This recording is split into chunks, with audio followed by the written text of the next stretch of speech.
Hola, ¿qué tal amigos de Acadef? Aquí estamos de nuevo con una nueva clase de Acadef Original, esa clase donde vemos un poco más en profundidad algunos de los temas relacionados con el mundo del entrenador, y en este caso hoy vamos a hablar de las creencias en el entrenador de fútbol, cómo influyen las creencias en general en las personas y concretamente en la figura del entrenador de fútbol. Vamos a hablar al final de la clase, quédate hasta el final para verlo, de alguna herramienta práctica para cómo vas a poder cambiar y potenciar tus creencias, y que esas creencias que te están limitando ahora mismo para crecer como entrenador de fútbol las puedas cambiar, las puedas dominar, para que en vez de creencias limitantes sean creencias potenciadoras. Así que quédate hasta el final si quieres ver esas herramientas prácticas de las que vamos a hablar.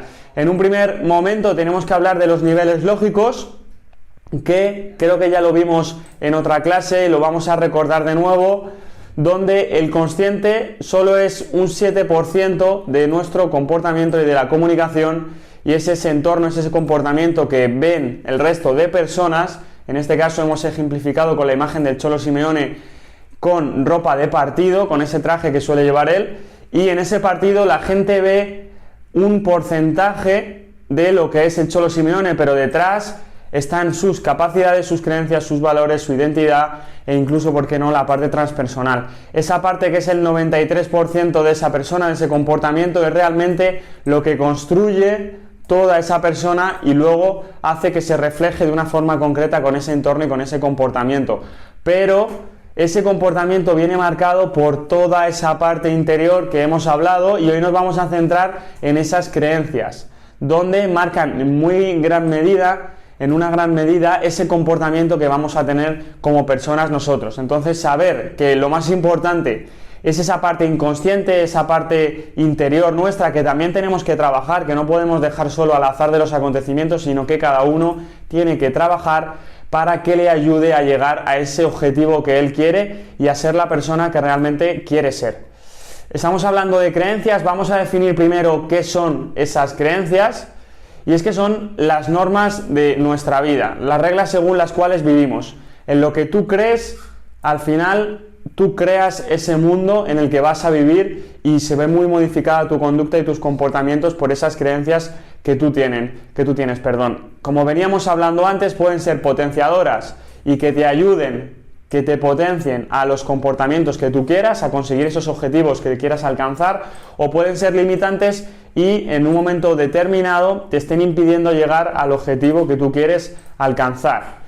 Y es que se van formando con nuestras experiencias y nuestras conductas y nos pueden ayudar o no. Aquí vemos un ejemplo, en este caso de Nagelsmann, donde si él seguramente hubiera tenido una creencia limitante de no puedo llegar a ser entrenador profesional con una edad tan corta, siendo tan joven, seguramente no hubiera podido alcanzar lo que ha alcanzado. Si también hubiera tenido una creencia limitante de no puedo entrenar en fútbol profesional si no soy jugador de élite, porque no lo fue, tampoco hubiera llegado seguramente a lo que ha conseguido con el Leipzig, llegando a esa semifinal de Champions y haciendo muy buenos papeles en la liga alemana con tan solo 32, 33 años. Entonces es importante las creencias que nosotros tengamos y saber que se pueden trabajar, y también importante como punto de partida saber qué creencias tenemos, porque muchas veces tenemos unos comportamientos y no nos paramos a pensar en qué creencias nos están limitando a la hora de actuar, en este caso como entrenadores. Estoy convencido que Nagelsmann tenía la creencia de que sí que podía trabajar en el mundo profesional, de que se veía capacitado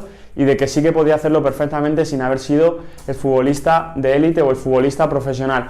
¿Cómo se forman? Pues como veníamos diciendo, se forman con nuestras experiencias, donde en nuestra infancia es donde tienen mayor peso estas experiencias y donde se forman la gran parte o en gran medida esas creencias. Entonces la infancia forma una parte del proceso fundamental, pero es verdad que luego, según nuestras vivencias, también se van a ir modificando esas creencias, no son creencias estáticas. Si bien es cierto que la infancia es, yo creo, que esa parte protagonista de la formación de creencias, luego hay una serie de experiencias que nos van a transformar, y también el entorno del que nos rodeamos, los amigos, el colegio en este caso, luego si hay universidad, el trabajo, etcétera, etcétera. Ese entorno nos va a modificar, porque las creencias que tiene nuestro entorno también seguramente nos vamos a ver contaminados por esas creencias que tienen ellos y nos va a modificar las creencias que nosotros tenemos. Ahí vemos un ejemplo de Pep Guardiola, y es que el Pep Guardiola entrenador que vemos hoy se ha visto condicionado en sus creencias por las experiencias que él ha tenido desde pequeño en esa cantera del Fútbol Club Barcelona, hasta ese proceso que vivió en el Barcelona, que llegó a ser capitán, luego se fue fuera, estuvo con Juan Malillo en México, estuvo en el Brescia, como vemos ahí en Italia. Esas experiencias le han ido modificando sus creencias hasta llegar a lo que es ahora mismo, hasta llegar a lo que cree ahora mismo. Si somos capaces de que esas experiencias nos sirvan de ayuda, vamos a conseguir que nuestras creencias sean cada vez más ricas y que tengan más sentido y nos ayuden cada vez más al objetivo que nosotros queremos lograr. ¿Cómo funcionan? Pues que actuamos como si fuera verdad cuando creemos en algo. No tiene por qué ser la verdad, pero actuamos como si fuera verdad y eso modifica todo lo demás. Porque las creencias son unos filtros perceptivos muy potentes y actúan como profecías de autocumplimiento. Así que tenemos que tener mucho cuidado con lo que creemos y lo que no creemos. Porque la realidad realmente es una creencia nuestra de lo que creemos que estamos viendo o lo que creemos que es verdad. Así que tenemos que tener mucho cuidado con lo que creemos y lo que no, porque eso va a transformar nuestra percepción de la realidad. Como dice ahí, no es ver para creer, sino creer para ver. Cada uno ve en función de lo que cree y de los filtros subjetivos que tiene. También de los valores, que hablaremos otro día de los valores y cómo podemos también utilizarlo en nuestro favor en el mundo del entrenador de fútbol. Pero tener mucho cuidado con esas creencias y seleccionar muy bien esas creencias que nosotros queremos tener para que nos potencien lo máximo posible y que no nos limiten. Con lo que vamos a ver ese vídeo de Roger Bannister donde esa barrera se rompió y un montón de corredores lo consiguieron. Vamos a ver cómo lo hizo, en qué momento él se convenció de que esa barrera era traspasable completamente y cómo luego afectó eso en el mundo del atletismo y muchos más atletas consiguieron romper esa barrera y esa marca. Vamos a ver el vídeo, estad muy atentos y ahora seguimos hablando de esas creencias y vamos a hablar por último de esa herramienta práctica que os vamos a dar para que vosotros podáis cambiar vuestras creencias y conseguir las máximas creencias potenciadoras. Vamos a ver el vídeo. Este anciano, que cumplió el pasado lunes 80 años, es Sir Roger Bannister, el primer ser humano que empleó menos de 4 minutos en recorrer la distancia de 1 milla. Para celebrarlo, quiso acudir al escenario de su hazaña de hace 55 años, la pequeña pista de atletismo Diffley Road, en Oxford. A comienzos de 1954, el récord mundial estaba en posesión del sueco Gunder Haer, en 4:01:4, muy cerca de la barrera psicológica que trataba de superarse desde el siglo XIX. La prensa de la época se encargó de alimentar el mito. ¿Quién sería el primero en cubrir los 1.609 metros en menos de 240 segundos? Throughout the winter I've been watching the newspapers, seeing whether Landy would do it first or whether Santi would do it first in America. And I'm very glad that it has come from England in the end. Aquel 6 de mayo de 1954, este joven inglés estudiante de medicina no las tenía todas consigo. El frío, la pista de ceniza empapada y el viento, sobre todo el viento, se interponían entre él y la gloria. There was a St. George's flag on that church steeple, and I was using that as an index of how strong the wind was, and it just dropped a little, so I only decided about 20 minutes before that it was possible. No habría conseguido cubrir los 4 giros a la pista sin la ayuda de 2 atletas amigos de la universidad, que hicieron de liebres. Chris Brasher tiró las 2 primeras vueltas y Chris Chataway le relevó. Pero en la contrarrecta de la última vuelta, Bannister le superó como una exhalación y el rugido del público le llevó en volandas a la meta. El crono se detuvo en 3 minutos 59 segundos y 4 décimas. La mítica barrera había caído. Pero en menos de 2 meses, el australiano John Landy ya le había arrebatado el récord mundial, dejándolo en 3:58. Pronto Bannister se tomaría cumplida venganza. En los Juegos de la Commonwealth, ese mismo año en Vancouver, se enfrentaron. Aunque no hubo récord, ambos bajaron de 4 minutos, y el inglés fue el más rápido al final.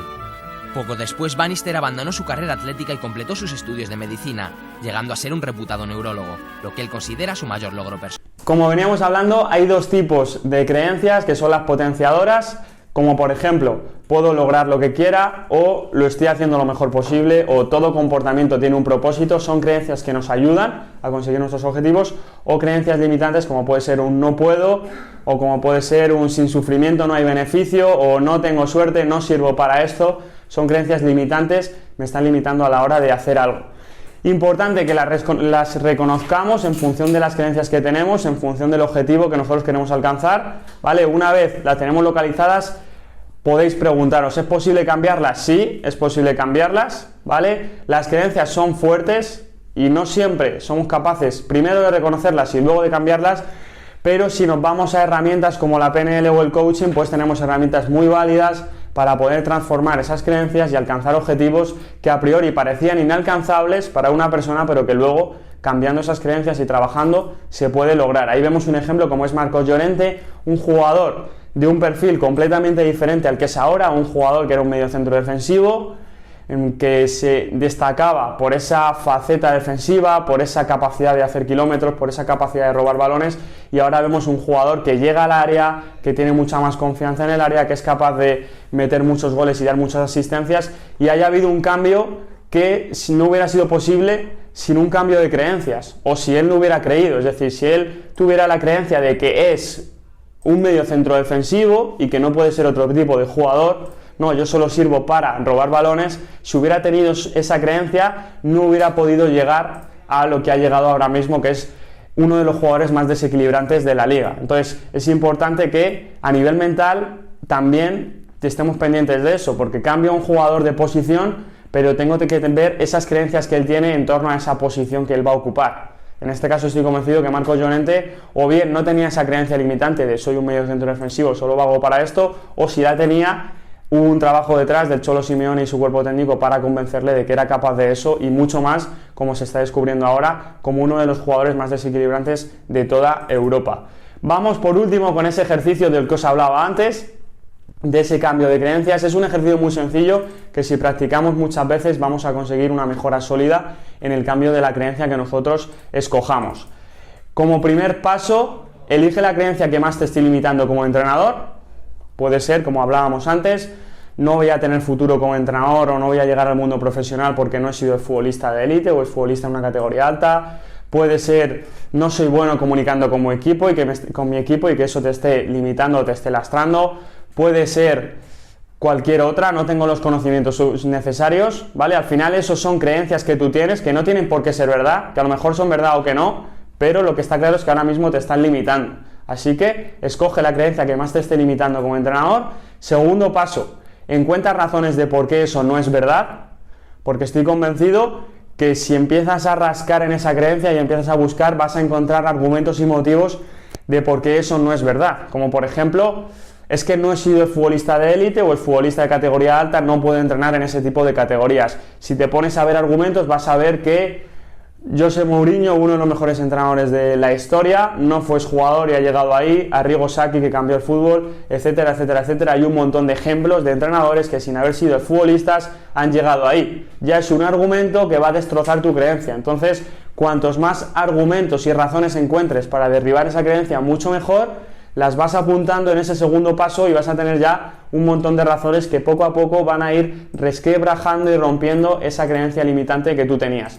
Paso 3, argumenta a alguien el por qué eso no es verdad. Con esos argumentos que tú has elegido, coge a alguien de tu entorno, un amigo o alguien de tu familia y argumentale por qué eso no es verdad. ¿Por qué no es verdad que no puedes llegar a la élite como entrenador si no has sido futbolista de élite? Cuéntaselo, arguméntaselo, convéncele de que eso no es verdad. Cuarto paso, argumenta en público o a más de una persona en alguno de tus entornos las razones de por qué ya posees la creencia potenciadora contraria a la limitante que tenías al principio. Importante esto, hablarlo en positivo. Si bien en el anterior paso estábamos hablando de que tenías que argumentar por qué eso no es verdad, ahora tienes que argumentar por qué eso es verdad, es decir, que ya posees la creencia potenciadora. Ya no hablamos en negativo de no, esto no es verdad porque, sino hablamos de esto es verdad porque hay un montón de ejemplos en la élite que no han sido futbolistas, etcétera, etcétera. ¿Vale? Entonces, háblalo ya en positivo y argumentaselo a cuantas más personas mejor, porque en cuantas más personas se lo argumentes, más te vas a comprometer con esa creencia limitante y esa creencia potenciadora nueva que vas a incorporar. Por último, escríbelo en positivo de nuevo, escríbelo y tenlo a la vista. Cuantas más veces lo veas en el día a día, cuantas más veces lo veas en tu vida normal, en tu vida diaria, más te lo vas a creer, porque cada vez que lo veas lo vas a recordar y vas a pensar, es verdad es verdad esta creencia potenciadora que la tengo, porque solo es una percepción tuya y ya has encontrado argumentos suficientes que avalan esta creencia potenciadora. Así que póntelo a la vista, escríbelo, póntelo a la vista para que cada vez que lo veas lo vas a recordar y vas a recordarte a ti mismo que eres capaz de eso y que esa creencia potenciadora ya es tuya y ya la tienes incorporada.